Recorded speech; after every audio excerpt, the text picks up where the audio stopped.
ನಮಸ್ಕಾರ 7am ನ್ಯೂಸ್ಗೆ ಸ್ವಾಗತ. ನಾನು ಪೃಥ್ವಿರಾಜ್ ಹಾರ್ನಹಳ್ಳಿ. ನಾಮಪತ್ರ ಜಂಜಾಟ ಮುಗಿತು, ಇನ್ಮೇಲೆ ಪ್ರಚಾರದ ರಂಗು.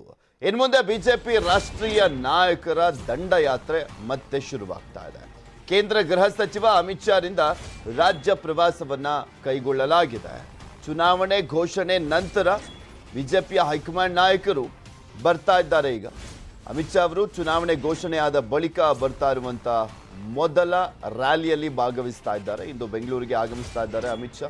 ಬೆಂಗಳೂರು ಗ್ರಾಮಾಂತರ ಜಿಲ್ಲೆ ವಿಜಯಪುರದಲ್ಲಿ ರೋಡ್ ಶೋವನ್ನು ಮಾಡ್ತಾ ಇದ್ದಾರೆ. ದೇವನಹಳ್ಳಿಯ ಬಿಜೆಪಿ ಅಭ್ಯರ್ಥಿ ಪರ ಶಾ ಮತಯಾಚನೆಯನ್ನ ಮಾಡಲಿದ್ದಾರೆ. ಸಂಜೆ 6:10ಕ್ಕೆ ರಾಜ್ಯದ ನಾಯಕರ ಜೊತೆಗೂ ಕೂಡ ಅಮಿತ್ ಶಾ ಸಭೆಯನ್ನ ಮಾಡಲಿದ್ದಾರೆ. ತಾಜ್ ವೆಸ್ಟ್ ಎಂಡ್ ಹೋಟೆಲ್ನಲ್ಲಿ ಅಮಿತ್ ಶಾ ವಾಸ್ತವ್ಯವನ್ನು ಹೂಡಲಿದ್ದಾರೆ. ನಾಳೆ 10:30ಕ್ಕೆ ಕರ್ನಾಟಕ ಪಂಚಾಯತ್ ಸಭೆಯಲ್ಲಿ ಭಾಗಿಯಾಗಲಿದ್ದಾರೆ. ನಾಳೆ ಮಧ್ಯಾಹ್ನ ದೆಹಲಿಗೆ ವಾಪಸ್ ಆಗಲಿದ್ದಾರೆ ಅಮಿತ್ ಶಾ. ಬಿಜೆಪಿಯಲ್ಲಿ ಎದ್ದಿರುವಂಥ ಬಿರುಗಾಳಿಯನ್ನು ತಣಿಸಲಿಕ್ಕೆ ಅಮಿತ್ ಶಾ ಸರ್ಕಸ್ ಮಾಡ್ತಾ ಇದ್ದಾರೆ. ಒಂದು ಕಡೆ ಟಿಕೆಟ್ ವಂಚಿತರ ಬಂಡಾಯ, ಪಕ್ಷ ತೊರೆದಂಥವರ ಬಗ್ಗೆ ಚರ್ಚೆ, ಲಿಂಗಾಯತ ಬ್ರಹ್ಮಾಸ್ತ್ರದ ರೀತಿಯಲ್ಲಿ ಕಾಂಗ್ರೆಸ್ ಅದನ್ನು ಉಪಯೋಗ ಮಾಡ್ಕೊಳ್ತಾ ಇರುವಂಥದ್ದು. ಅದರ ಜೊತೆಗೆ ಮತ್ತೆ ಅಧಿಕಾರಕ್ಕೇರಬೇಕು ಅನ್ನುವಂಥ ನಿಟ್ಟಿನಲ್ಲಿ ಸಾಕಷ್ಟು ಹರಸಾಹಸವನ್ನು ಪಡಲಾಗ್ತಾ ಇದೆ. ಅದಕ್ಕೆ ಯಾವ್ಯಾವ ರೀತಿಯಾಗಿ ಸ್ಟ್ರಾಟಜಿಯನ್ನು ಮಾಡ್ಬೋದು, ಅಟ್ ಪ್ರೆಸೆಂಟ್ ಯಾವ ರೀತಿಯಾಗಿದೆ ಟ್ರೆಂಡು ಪಲ್ಸು ಅನ್ನುವಂಥದ್ರ ಬಗ್ಗೆ ಇನ್ನಷ್ಟು ಮಾಹಿತಿಯನ್ನು ಪಡ್ಕೊಂಡು ಅದಕ್ಕೆ ಒಂದು ಸಲಹೆ ಸೂಚನೆಗಳನ್ನು ಕೂಡ ಕೊಡಲಿದ್ದಾರೆ. ರಾಷ್ಟ್ರ ರಾಜಕಾರಣದಲ್ಲಿ ಚುನಾವಣಾ ಚಾಣಕ್ಯ ಅಂತಲೇ ಗುರ್ತಿಸ್ಕೊಂಡಿದ್ದಾರೆ ಅಮಿತ್ ಶಾ ಅವರು. ರಾಜ್ಯದಲ್ಲಿ ಮತ್ತೆ ಅಧಿಕಾರಕ್ಕೇರಬೇಕು ಅಂದರೆ ಇವರ ತಂತ್ರಗಾರಿಕೆಯೂ ಕೂಡ ತುಂಬ ಅನಿವಾರ್ಯವಾಗಿರುವಂಥ ಹಿನ್ನೆಲೆಯಲ್ಲಿ ಸಹಜವಾಗಿ ಅಮಿತ್ ಶಾ ಅವರು ರಾಜ್ಯಕ್ಕೆ ಪದೇ ಪದೇ ಬರ್ತಾ ಇರುವಂಥದ್ದನ್ನು ಗಮನಿಸ್ತಾ ಇದ್ದೀರಾ. ಈಗ ಅದರ ಭಾಗವಾಗಿ ಇವತ್ತು ಕೂಡ ಬರ್ತಾ ಇದ್ದಾರೆ. ಇವತ್ತು ಬಂದು ನಾಳೆನೂ ಕೂಡ ಇಲ್ಲೇ ಇರ್ತಾರೆ.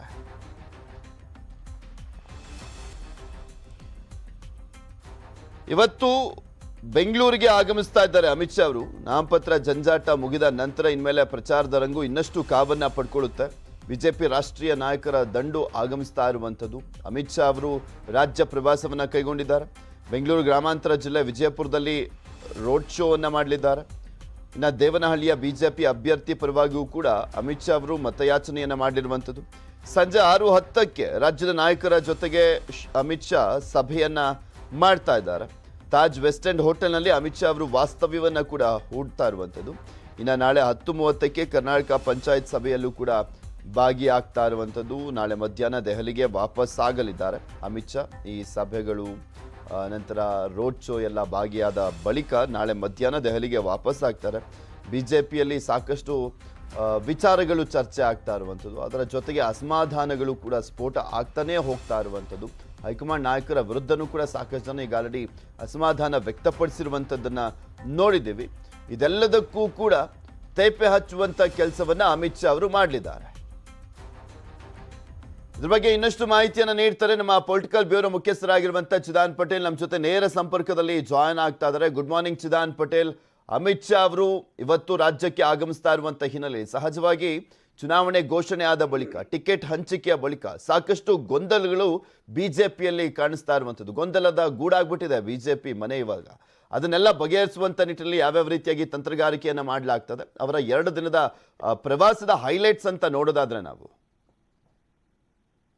Very good morning Prithviraj Harnahalli. Prithviraj, ಪ್ರಮುಖವಾಗಿ ಬಿಜೆಪಿಯ ಚಾಣಕ್ಯ ಅಂತ ಕರೆಸ್ಕೊಳ್ತಕ್ಕಂಥ, ಅಂದ್ರೆ ಚುನಾವಣಾ ಚಾಣಕ್ಯ ಅಂತ ಹೇಳಿ ಬಿಜೆಪಿ ಒಳಗೆ ಕರೆಸ್ಕೊಳ್ತಕ್ಕಂಥ ಕೇಂದ್ರ ಗೃಹ ಮತ್ತು ಸಹಕಾರ ಸಚಿವರು ಇವತ್ತು ಮಧ್ಯಾಹ್ನ ಬೆಂಗಳೂರಿಗೆ ಆಗಮಿಸ್ತಿದ್ದಾರೆ. ಇವತ್ತು ಮಧ್ಯಾಹ್ನ ಏರ್ಪೋರ್ಟ್, ಕೆಂಪೇಗೌಡ ಏರ್ಪೋರ್ಟ್ ಆಗಮಿಸಿದ ಕೂಡಲೇ ಮೊದಲ ಹಂತದ ಅವರು ರೋಡ್ ಶೋ ಅನ್ನ ಮಾಡ್ಲಿದ್ದಾರೆ. ದೇವನಹಳ್ಳಿನ ಅಂದ್ರೆ ವಿಜಯಪುರದಲ್ಲಿ ಇವತ್ತು ದೇವನಹಳ್ಳಿ ಅಭ್ಯರ್ಥಿ ಪರವಾಗಿ ಸುಮಾರು 2 ಗಂಟೆ ರೋಡ್ ಶೋ ಅನ್ನ ಮಾಡಲಿದ್ದಾರೆ. 3:15ರಿಂದ 5:45ರವರೆಗೆ ದೇವನಹಳ್ಳಿ ಪ್ರಮುಖ ಪಟ್ಟಣ ಅಂದ್ರೆ ವಿಜಯಪುರ ಆಸುಪಾಸಿನ ಪ್ರಮುಖ ಪಟ್ಟಣದ ರಸ್ತೆಗಳಲ್ಲಿ ರೋಡ್ ಶೋ ಅನ್ನ ಮಾಡಲಿದ್ದಾರೆ. ಆ ಮುಖಾಂತರ ದೇವನಹಳ್ಳಿ ಅಭ್ಯರ್ಥಿಗೆ ಬೂಸ್ಟ್ ಅನ್ನ ಕೊಡ್ಲಿದ್ದಾರೆ. ಎಲ್ಲ ಒಂದ್ ಕಡೆ ದೇವನಹಳ್ಳಿ ಆ ಪ್ರದೇಶ ಅದು ದೇವಮೂಲೆ ಅಂತ ಕರ್ಸ್ಕೊಳ್ತೆ. ಯಾಕಂತ ಹೇಳಿದ್ರೆ ಬಹಳಷ್ಟು ನಂಬಿಕೆಯನ್ನ ಇಟ್ಕೊಂಡಿರ್ತಕ್ಕಂಥ ಅಮಿತ್ ಶಾ ಅವರು ಈ ಒಂದು ದೇವಮೂಲೆಯಿಂದ ತಮ್ಮ ಪ್ರಚಾರವನ್ನ ಆರಂಭಿಸ್ತಿದ್ದಾರೆ. ನಂತರ ಸಂಜೆ 6 ಗಂಟೆಯ ನಂತರ ಬೆಂಗಳೂರಿನ ಖಾಸಗಿ ಹೋಟೆಲ್ಗೆ ಬರ್ತಿದ್ದಾರೆ. ಸುಮಾರು 4 ಸಭೆಗಳನ್ನ ಮಾಡ್ತಿದ್ದಾರೆ. ರಾಜ್ಯ ಬಿಜೆಪಿಯ ಕೋರ್ ಕಮಿಟಿ ಸದಸ್ಯರು, ಮುಖ್ಯಮಂತ್ರಿ ಮತ್ತು ಹಿರಿಯ ಭಾರತೀಯ ಜನತಾ ಪಕ್ಷದ ನಾಯಕರೊಂದಿಗೆ ನಿರಂತರವಾಗಿ ಸಭೆ ನಡೆಸಿದ್ದಾರೆ. ಇವತ್ತಿನ ಅವರ ನಡೆಸ್ತಕ್ಕಂಥ 4 ಸಭೆಗಳು ಮಹತ್ವದ ಸಭೆ ಅಂತ ಹೇಳಲಾಗ್ತದೆ. ಯಾಕಂತ ಹೇಳಿದ್ರೆ ಕರ್ನಾಟಕದಲ್ಲಿ ಸುಮಾರು 40ಕ್ಕೂ ಹೆಚ್ಚು ಕ್ಷೇತ್ರಗಳಲ್ಲಿ ಭಾರತೀಯ ಜನತಾ ಪಕ್ಷದ ಅಭ್ಯರ್ಥಿಗಳ ವಿರುದ್ಧ ಬಂಡಾಯ ಎಬ್ಬಿರುವಂತದ್ದು, ಅಸಮಾಧಾನ ಇರ್ತಕ್ಕಂಥದ್ದು, ಇದು ಎಲ್ಲೊಂದ್ ಕಡೆ ಪಕ್ಷದ ಅಭ್ಯರ್ಥಿಗಳ ಗೆಲುವಿಗೆ ಹಿನ್ನಡೆ ಆಗುತ್ತೆ ಅನ್ನೋದು ಒಂದು ಲೆಕ್ಕಾಚಾರ. ಈ ಎಲ್ಲದರ ನಡುವೆ ಭಾರತೀಯ ಜನತಾ ಪಕ್ಷದಲ್ಲಿ ಅಂದ್ರೆ ಅಖಿಲ ಭಾರತ ವಿದ್ಯಾರ್ಥಿ ಪರಿಷತ್ತಿನಿಂದ ಹಿಡಿದು ಸಂಘ ಪರಿವಾರದಿಂದ ಹಿಡಿದು ಭಾರತೀಯ ಜನತಾ ಪಕ್ಷದಲ್ಲಿ ಮುಖ್ಯಮಂತ್ರಿ ಹುದ್ದೆವರೆಗೆ ಹೋಗಿದ್ದಂತ ಜಗದೀಶ್ ಶೆಟ್ಟರ್ ಮತ್ತು ಮಾಜಿ ಸಚಿವರಾಗಿರ್ತಕ್ಕಂಥ ಲಕ್ಷ್ಮಣ್ ಸವದಿ ಅವರು ಪಕ್ಷ ತೊರೆದು ಕಾಂಗ್ರೆಸ್ ಪಕ್ಷ ಸೇರ್ಪಡೆ ಆಗಿರುವಂತದ್ದು ಅಚ್ಚರಿಯ ಬೆಳವಣಿಗೆ ಆಗಿರುವಂತದ್ದು. ಮತ್ತೊಂದು ಕಡೆ ಇಡೀ ರಾಜ್ಯದಲ್ಲಿ ಎಲ್ಲೊಂದ್ ಕಡೆ ಲಿಂಗಾಯತ ವರ್ಸಸ್ ಬ್ರಾಹ್ಮಣ ಅಂತ ಹೇಳಿ ಈಗಾಗಲೇ ಒಂದ್ ಕಡೆ ಕಾಂಗ್ರೆಸ್ ಪಕ್ಷ ಬಿಂಬನೆಯನ್ನ ಮಾಡ್ತಿರುವಂತದ್ದು. ಇದರ ಬೆನ್ನಲ್ಲೇ ಬಿಜೆಪಿ ಲಿಂಗಾಯತ ವಿರೋಧಿ ಅಂತ ಹೇಳಿ ಸಾಮಾಜಿಕ ಜಾಲತಾಣ ಸೇರಿದಂತೆ ಅನೇಕ ಕಡೆ ಬಿಂಬಿತ ಆಗಿರುವಂತದ್ದು. ಈ ಚುನಾವಣೆಯಲ್ಲಿ ಭಾರತೀಯ ಜನತಾ ಪಕ್ಷಕ್ಕೆ ಎಲ್ಲ ಒಂದ್ ಕಡೆ ಅತಿ ದೊಡ್ಡ ಹಿನ್ನಡೆ ಆಗುವ ಸಾಧ್ಯತೆ ಇದೆ ಅಂತ ಹೇಳಲಾಗ್ತದೆ. ಹಾಗಾಗಿ ಈ ಬಗ್ಗೆ ಕೂಡ ಅಮಿತ್ ಶಾ ಅವರು ಚರ್ಚೆಯನ್ನು ನಡೆಸಲಿದ್ದಾರೆ. ಈಗಾಗಲೇ ಕರ್ನಾಟಕದಲ್ಲಿ ಏನು ಲಿಂಗಾಯತ ಸಿಎಂ ಅಭ್ಯರ್ಥಿ ಘೋಷಣೆ ಸಂಬಂಧಪಟ್ಟಾಗೆ ಹೈಕಮಾಂಡ್ ಈಗಾಗಲೇ ಎಲ್ಲಾ ರೀತಿಯ ರೂಪುರೇಷೆಯನ್ನು ಮಾಡಿರುವಂತದ್ದು. ಅದ್ರ ಸಂಬಂಧಪಟ್ಟಾಗೆ ಇವತ್ತು ಚರ್ಚೆ ಆಗ್ಲಿದೆ. ಯಾಕಂತ ಹೇಳಿದ್ರೆ ಹಾಲಿ ಸಿಎಂ ಆಗಿರ್ತಕ್ಕಂಥ ಬಸವರಾಜ ಬೊಮ್ಮಾಯಿ ಹೆಸರನ್ನೇ ಮುಂದಡಿ ಇಟ್ಕೊಂಡು ಚುನಾವಣೆಗೆ ಹೋಗ್ಬೇಕೆಂಬುದರ ಬಗ್ಗೆ ಕೂಡ ಇವತ್ತು ಚರ್ಚೆ ಆಗ್ತಿದೆ. ಪ್ರಮುಖವಾಗಿ ಪ್ರಚಾರ ಅಂದ್ರೆ ಪ್ರಧಾನಿ ನರೇಂದ್ರ ಮೋದಿ ಅವರು ಎಲ್ಲೆಲ್ಲಿ ಪ್ರಚಾರವನ್ನು ಮಾಡಬೇಕು, ಪ್ರಧಾನಿ ನರೇಂದ್ರ ಮೋದಿ ಅವರು ಎಲ್ಲಿ ಪ್ರಚಾರ ಮಾಡಿದ್ರೆ ಅನುಕೂಲ, ಯೋಗಿ ಆದಿತ್ಯನಾಥ್ ಅವರು ಪ್ರಚಾರ ಮಾಡಿದ್ರೆ ಎಲ್ಲಿ ಅನುಕೂಲ, ಮತ್ತು ಪ್ರಮುಖವಾಗಿ ವಿಪಕ್ಷ ನಾಯಕ ಸಿದ್ದರಾಮಯ್ಯ ಹಾಗೂ ಈಗಾಗಲೇ ಕನಕಪುರದ ಸ್ಪರ್ಧೆ ಮಾಡಿರ್ತಕ್ಕಂಥ ಡಿ ಕೆ ಸುರೇಶ್ ಅಥವಾ ಡಿ ಕೆ ಶಿವಕುಮಾರ್ ಅವರನ್ನ ಕಟ್ಟಿ ಹಾಕುವಂಥದ್ದು ಕಾಂಗ್ರೆಸ್ನ ಪ್ರಮುಖ ನಾಯಕರುಗಳನ್ನ ಅಂದ್ರೆ ಸ್ಟಾರ್ ಪ್ರಚಾರಕ ನಾಯಕರುಗಳನ್ನ ಆಯಾ ಕ್ಷೇತ್ರಗಳಲ್ಲಿ ಕಟ್ಟು ಹಾಕುವಂಥದ್ದು. ಇಡೀ ರಾಜ್ಯದಲ್ಲಿ ಕಾಂಗ್ರೆಸ್ನ ಮುನ್ನಡೆಗೆ ಬರಂತೆ ಯಾವ ರೀತಿಯೆಲ್ಲ ಸ್ಟ್ರಾಟಜಿಯನ್ನು ಮಾಡ್ಬೇಕೆಂಬುದರ ಬಗ್ಗೆ ನಿರಂತರವಾಗಿ ಅಮಿತ್ ಶಾ ಅವರು ಸಭೆಯನ್ನ ನಡೆಸಲಿದ್ದಾರೆ ಇವತ್ತು. Prithvi. Okay, thank you Chidan Patel ನಿಮ್ಮೆಲ್ಲ ಮಾಹಿತಿಗಾಗಿ. ಇಂದು ನಾಳೆ ಬೆಂಗಳೂರಿನಲ್ಲಿ ಅಮಿತ್ ಶಾ ಅವರು ಪ್ರವಾಸವನ್ನು ಮಾಡ್ತಾ ಇರುವಂಥದ್ದು. ಗೃಹ ಸಚಿವರು ಆಗಮಿಸುವಂಥ ರಸ್ತೆ ಉದ್ದಕ್ಕೂ ಕೂಡ ಬಿಗಿ ಭದ್ರತೆಯನ್ನು ಕೈಗೊಳ್ಳಲಾಗಿದೆ. ಬೆಂಗಳೂರಿನ ಹಲವೆಡೆ ಟ್ರಾಫಿಕ್ ಜಾಮ್ ಫಿಕ್ಸ್ ಅಂತಲೇ ಹೇಳಲಾಗ್ತಾ ಇರುವಂಥದ್ದು. ಬಿಕಾಸ್ ಸಾಕಷ್ಟು ಕಡೆ ಭದ್ರತೆಯನ್ನು ಕೈಗೊಂಡಿರುವಂಥ ಹಿನ್ನೆಲೆಯಲ್ಲಿ ಕೆಲವೊಂದು ಕಡೆ ಒನ್ ವೇ ಆಗಿದ್ರೆ ಕೆಲವೊಂದು ಕಡೆ ಪರ್ಯಾಯ ಮಾರ್ಗಗಳನ್ನು ಅನುಸರಿಸುವಂತೆ ಅಲ್ಲಿ ಸೂಚನೆಯನ್ನು ಕೂಡ ಕೊಡಲಾಗಿದೆ. ದೇವನಹಳ್ಳಿ ಏರ್ಪೋರ್ಟ್ ರಸ್ತೆ, ಯಲಹಂಕ, ಹೆಬ್ಬಾಳ, ಮೇಕರಿ ಸರ್ಕಲ್ ಕಡೆ ಹೋದರೆ ಟ್ರಾಫಿಕ್ ಜಾಮ್ ಅಂತೂ ಗ್ಯಾರಂಟಿ. ಅಲ್ಲಿ ಅಮಿತ್ ಶಾ ಪ್ರಚಾರ ರೋಡ್ ಶೋ ಇರುತ್ತೆ. ಸೊ ಅಲ್ಲಿ ಹೋಗುವಂಥವ್ರು ಸ್ವಲ್ಪ ಯಾವ ರೀತಿಯ ಪರ್ಯಾಯ ಮಾರ್ಗ ಬೇರೆ ಕಡೆ ಏನಾದರೂ ಹೋದರೆ ಬೇಗ ಹೋಗ್ಬೋದಾ ಅನ್ನುವಂಥದ್ದು ನೋಡ್ಕೊಂಡು ಹೋದರೆ ಒಳ್ಳೆಯದು. ಭದ್ರತೆಗೆ ಸುಮಾರು 2,000 ಪೊಲೀಸರನ್ನು ನಿಯೋಜನೆ ಮಾಡಲಾಗಿದೆ. 4 DCPಗಳು, 7 KSRP ತುಕಡಿ, 3 QRT ಟೀಮನ್ನು ನಿಯೋಜನೆ ಮಾಡಲಾಗಿದೆ. ಹೆಬ್ಬಾಳ ಜಂಕ್ಷನ್, ಮೇಕರಿ ಸರ್ಕಲ್ನಲ್ಲಿ ಬಿಗಿ ಭದ್ರತೆಯನ್ನು ಕೈಗೊಳ್ಳಲಾಗಿರುವಂಥದ್ದು. ಇದ್ರ ಬಗ್ಗೆ ಇನ್ನಷ್ಟು ಮಾಹಿತಿಯನ್ನು ನೀಡ್ತಾರೆ ನಮ್ಮ ಪ್ರತಿನಿಧಿ ಗಂಗಾಧರ್. ನ್ಯೂಸ್ ಡೆಸ್ಕಿಂದ ನೇರ ಸಂಪರ್ಕದಲ್ಲಿ ಜಾಯ್ನ್ ಆಗ್ತಾ ಇದ್ದಾರೆ. ಗಂಗಾಧರ್, ಅಮಿತ್ ಶಾ ಅಥವಾ ನರೇಂದ್ರ ಮೋದಿ ಬಂದಂಥ ಸಂದರ್ಭದಲ್ಲಿ ಸಹಜವಾಗಿ ದೊಡ್ಡ ಮಟ್ಟದಲ್ಲಿ ಭದ್ರತೆಯನ್ನು ಕೊಡಲಾಗಿರುತ್ತೆ. ಇನ್ನು 2 ದಿನಗಳ ಕಾಲ ಅಮಿತ್ ಶಾ ಅವರು ರಾಜ್ಯದಲ್ಲಿ ಇರ್ತಾರೆ, ಅದರಲ್ಲೂ ಬೆಂಗಳೂರಿನಲ್ಲಿ ಇರ್ತಾ ಇರುವಂಥ ಹಿನ್ನೆಲೆಯಲ್ಲಿ ಯಾವ್ಯಾವ ರೀತಿಯಾಗಿ ಸೆಕ್ಯೂರಿಟಿಯನ್ನು ಕೈಗೊಳ್ಳಲಾಗಿದೆ ಅಂತ?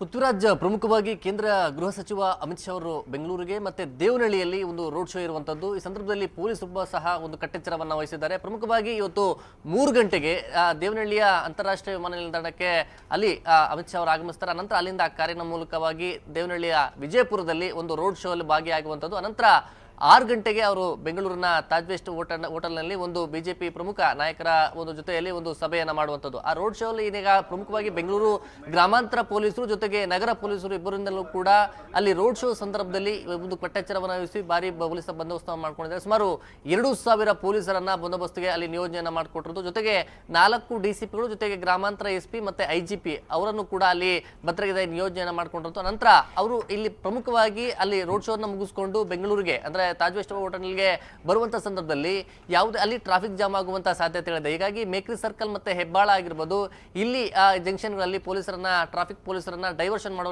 ಅಲ್ಲಿ ನಿಯೋಜನೆ ಮಾಡಿಕೊಂಡಿದ್ದಾರೆ. ಮತ್ತೆ ಅಲ್ಲಿ ಹೆಚ್ಚು ಪೀಕ್ ಅವರ್ಸ್ ಅಲ್ಲಿ ಅವರು ಬರುವಂತ ಸಂದರ್ಭದಲ್ಲಿ ಅಲ್ಲಿ ಸಂಚಾರ ದಟ್ಟಣೆ ಆಗುವಂತ ನಿಟ್ಟಿನಲ್ಲಿ ಅಲ್ಲಿ ಡೈವರ್ಷನ್ ಅನ್ನು ಮಾಡಿರುವಂತದ್ದು. ಮತ್ತೆ ನಾಗವಾರ ಮತ್ತೆ RT ನಗರ ಏನಿದೆ ಆ ಮೂಲಕವಾಗಿ ವೆಹಿಕಲ್ಸ್ ಮೂವ್ಮೆಂಟ್ ಮಾಡೋದಕ್ಕೆ ಈಗಾಗಲೇ ಸಂಚಾರಿ ಪೊಲೀಸರು ಕೂಡ ಒಂದು ಸೂಚನೆಯನ್ನ ಕೊಟ್ಟಿರುವಂತದ್ದು. ಮತ್ತೆ ಅಲ್ಲಿ ಸುಮಾರು 4 DCPಗಳು ಮತ್ತೆ ಸುಮಾರು ಪೊಲೀಸರ ಪೊಲೀಸರನ್ನು ಕೂಡ ನಗರ ಪೊಲೀಸರನ್ನು ಕೂಡ ಅಲ್ಲಿ ಜೊತೆಗೆ ಸುಮಾರು 7 KSRP ತುಕಡಿಗಳನ್ನ ಅಲ್ಲಿ ನಿಯೋಜನೆಯನ್ನ ಮಾಡ್ಕೊಂಡಿದ್ದು. ರಸ್ತೆಯುದ್ದಕ್ಕೂ ಕೂಡ ಭಾರಿ ವಾಹನ ಸುಮಾರು ಇವತ್ತು ಮಧ್ಯಾಹ್ನ 1 ಗಂಟೆಯಿಂದಲೇ ಏರ್ಪೋರ್ಟ್ ರಸ್ತೆಯಿಂದ ಮತ್ತೆ ಇಲ್ಲಿ ಮೇಕ್ರಿ ಸರ್ಕಲ್ ರೋಡ್ ಇದೆ, ಅವರೆಲ್ಲವೂ ಕೂಡ ಗ್ರಾಮಾಂತರ ಭಾಗ ಜೊತೆಗೆ ಬೇರೆ ಭಾಗಗಳಲ್ಲಿ ಓಡಾಡಬೇಕು ಅನ್ನೋ ನಿಟ್ಟಿನಲ್ಲಿ ಈಗ ಸೂಚನೆಯನ್ನ ಕೊಟ್ಟಿರುವಂಥದ್ದು. ಭಾರಿ ವಾಹನಗಳಿಗೆ ಯಾವುದೇ ರೀತಿಯ ಪ್ರವೇಶ ಇಲ್ಲ ಸಂಜೆ 6 ಗಂಟೆವರೆಗೂ ಕೂಡ. ಮತ್ತೆ ವೆಹಿಕಲ್ಸ್ ಅಂದ್ರೆ ಅಮಿತ್ ಶಾ ಅವರು ಅಲ್ಲಿ ದೇವನಹಳ್ಳಿಯಿಂದ ಇಲ್ಲಿ ಬೆಂಗಳೂರಿಗೆ ಬರುವಂತಹ ಸಂದರ್ಭದಲ್ಲಿ ಕೂಡ ಯಾವುದೇ ವೆಹಿಕಲ್ಸ್ ಮೂವ್ಮೆಂಟ್ಗೆ ಅವಕಾಶವನ್ನ ಕೊಡದೆ ಎಲ್ಲ ಕೂಡ ಡೈವರ್ಷನ್ ಅನ್ನ ಮಾಡಿರುವಂಥದ್ದು. ಮತ್ತೆ RT ನಗರ ಆ ಮೂಲಕವಾಗಿ ಒಳಗಡೆ ಏನು ಜಯಮಹಲ್ ರೋಡ್ ಮೂಲಕವಾಗಿ ನಗರಕ್ಕೆ ಬರುವ ನಿಟ್ಟಿನಲ್ಲಿ ಈಗ ಅಲ್ಲಿ ಕೂಡ ಅನುವು ಮಾಡಿಕೊಂಡ ನಿಟ್ಟಿನಲ್ಲಿ ಸಂಚಾರಿ ಪೊಲೀಸರು ಕೂಡ ಒಂದು ಸಿದ್ಧತೆಯನ್ನ ಮಾಡ್ಕೊಂಡಿದ್ದಾರೆ. ಮತ್ತೆ ಈ ಸಂದರ್ಭಗಳಲ್ಲಿ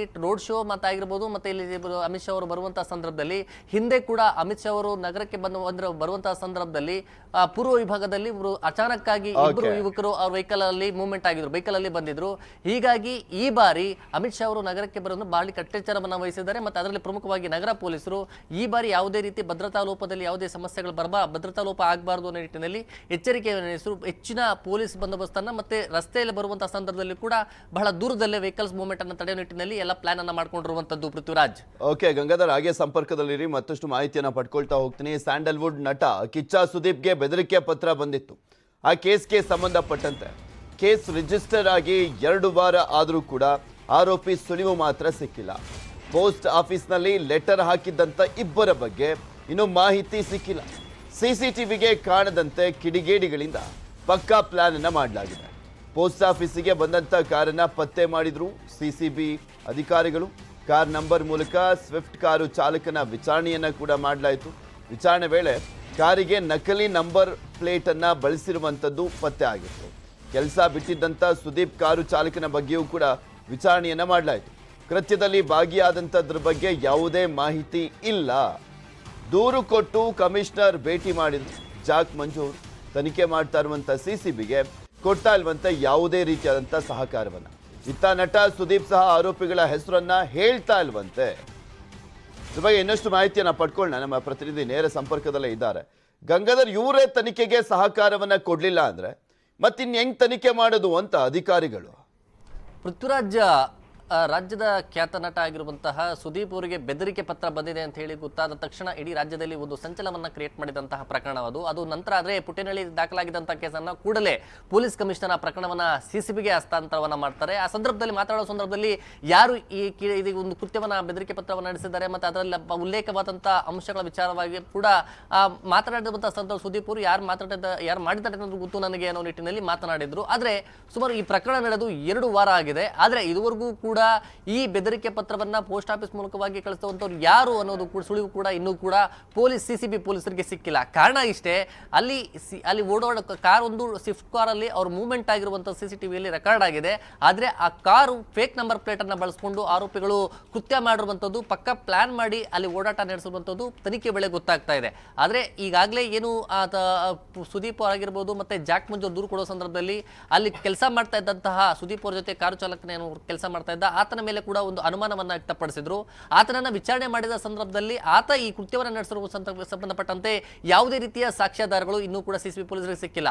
ಆತ ಇದಕ್ಕೆ ಮತ್ತೆ ನನಗೆ ಯಾವುದೇ ರೀತಿ ಸಂಬಂಧ ಇಲ್ಲ, ನಾನು ಈ ಕೆಲಸವನ್ನ ಬಿಟ್ಟು 3 ವರ್ಷ ಆಗಿದೆ ಅನ್ನೋ ನಿಟ್ಟಿನಲ್ಲಿ ಆತ ಹೇಳಿಕೆಯನ್ನ ಕೊಟ್ಟಿದ್ದಾರೆ. ಮತ್ತೊಂದು ಕಡೆ ಈಗ ಜಾಕ್ ಮಂಜು ಅವರ ದೂರುದಾರ ಜಾಕ್ ಮಂಜು ಆಗಿರ್ಬೋದು ಸುದೀಪ್ ಅವರು ಆಗಿರ್ಬೋದು ಇಬ್ಬರೂ ಸಹ CCB ಪೊಲೀಸರಿಗೆ ಈ ಪ್ರಕರಣದ ಬಗ್ಗೆ ಸ್ಪಷ್ಟತೆ ಆಗಿರ್ಬೋದು ಅಥವಾ ಬೇಕಾದಂತಹ ಸಾಕ್ಷ್ಯಾಧಾರಗಳನ್ನ ಇದುವರೆಗೂ ಕೊಟ್ಟಿಲ್ಲ, ಮತ್ತೆ ಸಹಕಾರವನ್ನು ಕೂಡ ಕೊಡ್ತಾ ಇಲ್ಲ ಅಂತ ಕೂಡ ಹೇಳಲಾಗ್ತಾ ಇದೆ. ಈ ನಿಟ್ಟಿನಲ್ಲಿ ಈ ಒಂದು ಪ್ರಕರಣದಲ್ಲಿ ಯಾರು ಭಾಗಿಯಾಗಿದ್ದಾರೆ ಅನ್ನೋದ್ರ ಬಗ್ಗೆ ಒಂದು ಪತ್ತೆ ಮಾಡುವಂತ ನಿಟ್ಟಿನಲ್ಲಿ ಪೊಲೀಸರಿಗೆ ಯಾವುದೇ ರೀತಿ ಸಾಕ್ಷ್ಯಾಧಾರ ಸಿಗ್ತಾರ ಇಲ್ಲ. ಇದು ಅವರಿಗೆ ಹಿನ್ನಡೆ ಆಗ್ತಾ ಇರುವಂತದ್ದು. ಈಗ ಸದ್ಯ ಅವರಿಗೆ ಮತ್ತೆ ಅವರ ನೋಟಿಸ್ ಕೊಟ್ಟು ಅವರು ಈಗ ಜಾಕ್ ಮಂಜು ಅವರು ಕೂಡ ವಿಚಾರಣೆಯನ್ನ ಮಾಡಿರುವಂತದ್ದು. ಮತ್ತೆ ಈ ಪ್ರಕರಣದಲ್ಲಿ ಯಾರು ಅಂದ್ರೆ ಏಕಾಏಕಿ ಅವರ ಮನೆ ಅಂದ್ರೆ ಅವ್ರ ಕೆಲಸ ಮಾಡುವಂತರಿಗೆ ಏನು ಪೋಸ್ಟ್ ಮಾಡಿದ್ದಾರೆ ಅಲ್ಲಿ ಯಾರು ಮಾಡಿದ್ದಾರೆ ಏನು ಅನ್ನೋದ್ರ ಬಗ್ಗೆ ಈಗ ಕೂಡ ಇನ್ನು ಮತ್ತೆ ಸುದೀಪ್ ಅವರನ್ನ ವಿಚಾರಣೆ ಮಾಡುವಂತ ನಿಟ್ಟಿನಲ್ಲಿ CCB ಪೊಲೀಸರು ಕೂಡ ಒಂದು ಸಿದ್ಧತೆಯನ್ನ ಮಾಡ್ಕೊಂಡಿರುವಂತದ್ದು. ಓಕೆ, ಥ್ಯಾಂಕ್ ಯು ಗಂಗಾಧರ್ ನಿಮ್ಮೆಲ್ಲ ಮಾಹಿತಿಗಾಗಿ. Welcome back. ಹಿಂದೆ PUC ರಿಸಲ್ಟ್ ಆತಂಕ ಬೇಡ, ಧೈರ್ಯವಾಗಿರಿ. ಪಾಸ್ ಆದವರು ಖುಷಿಯಾಗಿರಿ. ಫೇಲ್ ಆದ್ರೆ ಮತ್ತೆ ಇದೆ ಪರೀಕ್ಷೆ. ಸೋಲು ಗೆಲುವು ಸಹಜ, ಸವಾಲು ಗೆಲ್ಲೋದೇ ಸಾಧನೆ. PUC result tension ಬಿಟ್ಟಾಕಿ.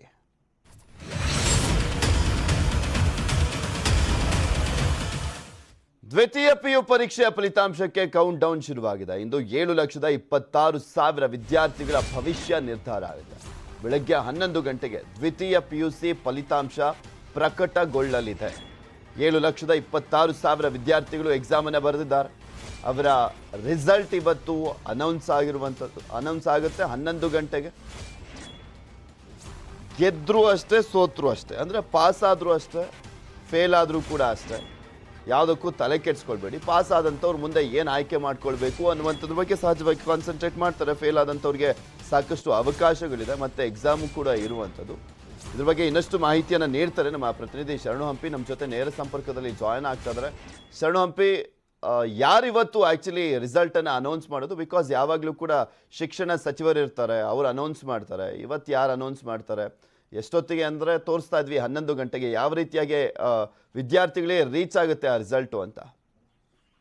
ಪೃಥ್ವಿರಾಜ್, ಚುನಾವಣಾ ನೀತಿ ಸಂಹಿತೆ ಇರೋ ಕಾರಣಕ್ಕಾಗಿ ಈ ಬಾರಿ ಶಿಕ್ಷಣ ಸಚಿವರು ಸುದ್ದಿಗೋಷ್ಠಿಯನ್ನ ನಡೆಸೋದಿಲ್ಲ. ಆದ್ರೆ ಅಧೀನ ಕಾರ್ಯದರ್ಶಿಗಳು, ಅಂದ್ರೆ ಶಿಕ್ಷಣ ಇಲಾಖೆ ಅಧೀನ ಕಾರ್ಯದರ್ಶಿಗಳು ಮತ್ತು ಕರ್ನಾಟಕ ಶಾಲಾ ಪರೀಕ್ಷೆ ಮತ್ತು ಮೌಲ್ಯ ನಿರ್ಣಯದ ಅಧ್ಯಕ್ಷರಿರ್ತಾರೆ ಡಾಕ್ಟರ್ ರಾಮಚಂದ್ರ ಅಂತ ಹೇಳಿ, ಅವರು ಇಬ್ರು ಕೂಡ ಅಧಿಕಾರಿಗಳು ಇಂದು PUC ದ್ವಿತೀಯ PUCಯ ಫಲಿತಾಂಶವನ್ನ ಪ್ರಕಟಪಡಿಸಲಿದ್ದಾರೆ. ಮಂಡಳಿಯ ಕಚೇರಿಯಲ್ಲಿ ಇಂದು 10 ಗಂಟೆಗೆ ಮಲ್ಲೇಶ್ವರಂನಲ್ಲಿರುವಂತಹ ಕಚೇರಿಯಲ್ಲಿ 10 ಗಂಟೆಗೆ ಸುದ್ದಿಗೋಷ್ಠಿಯಲ್ಲಿ ಮಾಹಿತಿಯನ್ನು ನೀಡಲಿದ್ದಾರೆ. ವಿದ್ಯಾರ್ಥಿಗಳಿಗೆ ಫಲಿತಾಂಶ ವೆಬ್ಸೈಟ್ ನಲ್ಲಿ KRNIC.in ಇಲಾಖೆಯ ವೆಬ್ಸೈಟ್ ಏನಿದೆ ಆ ವೆಬ್ಸೈಟ್ ನಲ್ಲಿ 11 ಗಂಟೆಗೆ ಫಲಿತಾಂಶ ಲಭ್ಯ ಆಗಲಿದೆ. ಮತ್ತು ಯಾರ್ಯಾರು ವಿದ್ಯಾರ್ಥಿಗಳು ನೋಂದಣಿ ಮಾಡ್ಕೊಂಡಿರ್ತಾರೆ ಮೊಬೈಲ್ ನಂಬರ್ ಅನ್ನ ಕಾಲೇಜ್ಗಳಲ್ಲಿ ಅಡ್ಮಿಷನ್ ಆದಾಗ ಆ ನಂಬರ್ಗೂ ಕೂಡ, ಆ ವಿದ್ಯಾರ್ಥಿಗಳ ನಂಬರ್ಗೂ ಕೂಡ SMS ಮೂಲಕನೂ ಕೂಡ ಸಿಗುತ್ತೆ, ಫಲಿತಾಂಶನೂ ಕೂಡ ಸಿಗುತ್ತೆ. ಈ ರೀತಿಯಾದಂತ ಅವಕಾಶವನ್ನು ಮಾಡಿರೋದು. ಮತ್ತು ಕಳೆದ 2 ವರ್ಷಗಳಿಂದನೂ ಕೂಡ ದ್ವಿತೀಯ PUC ಫಲಿತಾಂಶವನ್ನು ನೋಡ್ತಾ ಇದ್ರೆ ಈ ವರ್ಷ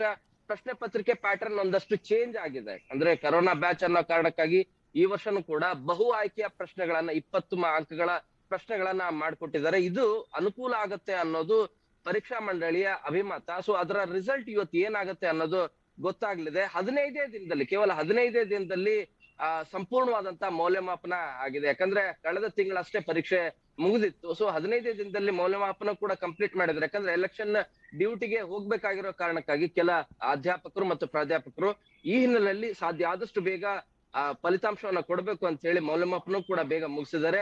ಒಂದು ಬಹಳ ಸ್ಪಷ್ಟ, 7,26,000 ವಿದ್ಯಾರ್ಥಿಗಳ ಭವಿಷ್ಯ ನಿರ್ಧಾರ ಆಗತ್ತೆ. ಕೆಲವು ಅಂಕಗಳಿಂದ ಪಾಸ್ ಆಗ್ಬೋದು, ಅಥವಾ ಕೆಲವು ಅಂಕಗಳಿಂದ ಉತ್ತಮವಾದಂತಹ ಅಂಕಗಳನ್ನ ತೆಗೆದುಕೊಳ್ಬಹುದು. ಅವರು ಧೃತಿಗೆಡಬಾರದು, ಇನ್ನೂ ಸಾಕಷ್ಟು ಅವಕಾಶಗಳಿದೆ ಅನ್ನೋದನ್ನ ನ್ಯೂಸ್ 18 ಈ ಮೂಲಕ ಅವರಿಗೆ ಆತ್ಮವಿಶ್ವಾಸ ಕೊಡುವಂತ ಕೆಲಸವನ್ನ ಮಾಡ್ತೇವೆ. ಸೊ ಯಾರು ಕೂಡ ಎದೆಗುಂದುವಂತ ಕೆಲಸ ಆಗ್ಬಾರ್ದು, ಮಾಡಬಾರ್ದು. ಪೃಥ್ವಿ, ಓಕೆ, ಥ್ಯಾಂಕ್ ಯು ಶರಣು ಹಂಪಿ ನಿಮ್ಮೆಲ್ಲ ಮಾಹಿತಿಗಾಗಿ. ಮತ್ತಷ್ಟು ಸುದ್ದಿ ನಿಮ್ಮ ಮುಂದೆ ಇಡ್ತಾ ಹೋಗ್ತೀನಿ, ಆದ್ರೆ ಅದಕ್ಕೂ ಮುಂಚೆ ಒಂದು ಸ್ಮಾಲ್ ಬ್ರೇಕ್.